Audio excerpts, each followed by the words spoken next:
আমাদের যে 24 ঘন্টা সময় দিয়েছে সেটা একটু আমরা সংশোধন করলাম, সেটা হচ্ছে 4 ঘন্টা হবে। 4 ঘন্টার ভিতরে বিকেল 4টার মধ্যে প্রবেশী মামুনকে পদত্যাগ করতে হবে।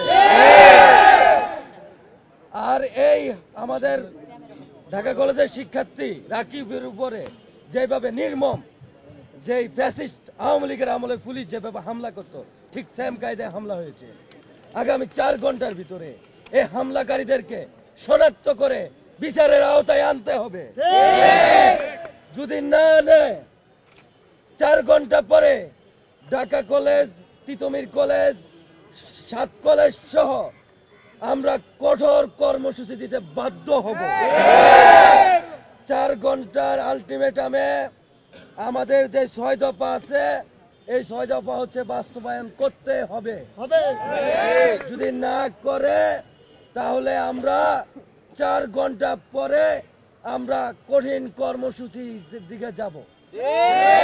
আমরা 4 দিন, 5 দিন কিংবা 24 ঘন্টা বেঁধে দেব না। আর কারণ যখন বৈষম্য 7 কলেজের যে সংকটের বিরুদ্ধে যখন আমরা দাঁড়িয়েছি, তখন ঢাকা বিশ্ববিদ্যালয়ের প্রশাসন আমাদের উপরে লাঞ্ছনা, বঞ্চনা, বিভিন্নভাবে হ্যায় প্রতিপন্ন করে আমাদেরকে আরো ড্যামেজ করার চেষ্টা করেছে।